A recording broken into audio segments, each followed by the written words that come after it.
चमक ये सूरज की नहीं मेरे किरदार की है, खबर ये आसमां के अखबार की है। मैं चलूं तो मेरे संग कारवां चले, बात गुरूर की नहीं एतबार की है। राजस्थान में 7 सीटों पर चुनाव हैं और ये शायरी राजस्थान का सितारा और जिस नेता के साथ कारवां चलता है, कौन नेता है बताइए आप? सचिन पायलट। सबसे ज़्यादा अगर राजस्थान में कोई युवा नेता है जिसके साथ एक कारवां चलता है वो सचिन पायलट है।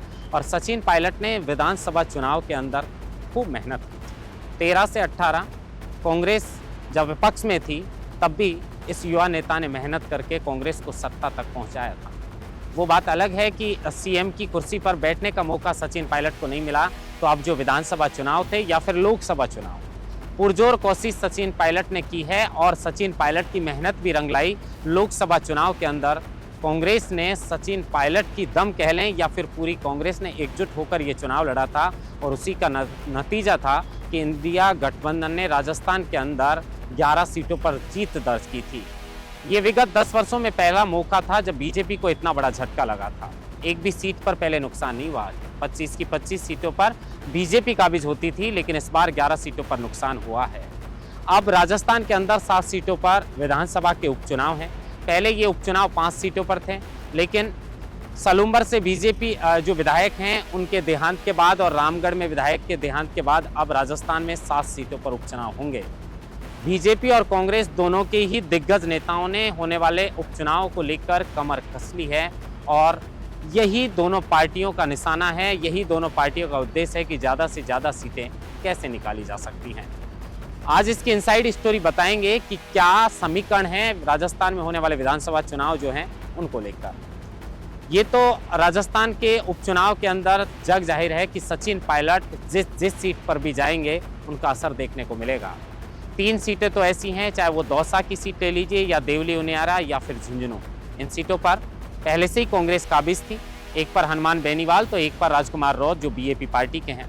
अब 2 सीटें और खाली हो गई। अब 7 सीटों पर चुनाव में सचिन पायलट का जलवा 3 सीटों पर दिखना तो तय है, तो वहीं दूसरी तरफ बीजेपी का प्रयास है कि ज़्यादा से ज़्यादा सीटों पर कैसे जीत दर्ज की जा सकती है।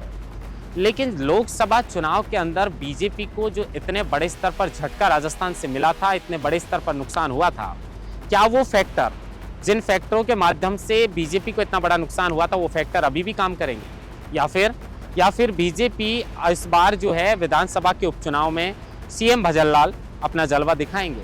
क्योंकि राजस्थान में मुख्यमंत्री भजनलाल शर्मा के बनने के बाद जो है वो खास प्रदर्शन बीजेपी का रहा नहीं है। लोकसभा चुनाव के अंदर इतने बड़े स्तर पर हार देखनी पड़ी है। कुछ लोगों का कहना है कि वसुंधरा को जो नज़रअंदाज किया है उसका खामियाजा भुगतना पड़ा है। तो क्या वसुंधरा को अब भी नज़रअंदाज कर रखा है, और क्या कर रखा है तो इसका खामियाजा विधानसभा के उपचुनाव के अंदर बीजेपी को देखने को मिलेगा? क्योंकि वसुंधरा के रहते हुए राजस्थान में विगत 10 वर्षों में भाजपा की 25 की 25 लोकसभा की सीटें आई थी, चाहे वसुंधरा सीएम थी या फिर विपक्ष में थी। दोनों बारी 25 की 25 सीटों पर बीजेपी जो है वो काबिज हुई थी। लेकिन इस बार 11 सीटों पर नुकसान हुआ है, तो कुछ लोग कह रहे हैं कि जो फैक्टर लोकसभा चुनाव में काम किए थे वो फैक्टर अभी भी बरकरार हैं, और अगर ऐसा है तो विधानसभा चुनाव जो हैं 7 सीटों पर, इन उपचुनाव के अंदर बीजेपी को बड़ा नुकसान हो सकता है। दूसरी वजह ये भी है कि जो बीजेपी के प्रदेश प्रभारी जो हैं डॉक्टर राधा मोहन दास, उन्होंने जो पायलट को लेकर टिप्पणी की है उससे एक फर्क पड़ा है।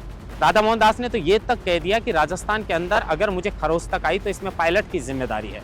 अब पायलट के जो समर्थक हैं, जो पायलट के साथ जो कारवां चलता है, उसमें इसको लेकर चाहे पायलट खेमा कह लीजिए या पूरे राजस्थान के जो युवा वर्ग है उसके अंदर इस बात को लेकर नाराजगी है कि सचिन पायलट के लिए इस तरीके का उल्टा सीधा बयान जो बीजेपी के प्रदेश प्रभारी डॉक्टर राधा मोहन दास ने दिया है वो आखिर क्यों दिया है। अब बयान उन्होंने दिया, उसके बाद जो जनता ने विरोध किया है, वो चाहे उदयपुर की तस्वीरें आप देख लीजिए, कई जगह पर जो है वो बीजेपी प्रभारी का विरोध भी हुआ है। देखना ये होगा कि उपचुनाव के अंदर, क्योंकि अब राधा मोहन दास जो हैं वो खामोश हैं, ऐसा कोई भी काम नहीं करेंगे जिससे जो है वो कोई बात ऐसी लगे जिससे बीजेपी को ही उल्टा वो पासा पड़े और बीजेपी को उसका नुकसान उठाना पड़े। सचिन पायलट 7 सीटों पर चुनाव को लेकर कमर कसने वाले हैं, या कह सकते हैं कि कमर कस ली। सचिन पायलट का जलवा दिखेगा। सवाल यह है कि बीजेपी इन 7 सीटों पर कहां-कहां अपना जलवा दिखाएंगे। क्या भजनलाल शर्मा की साख बचेगी?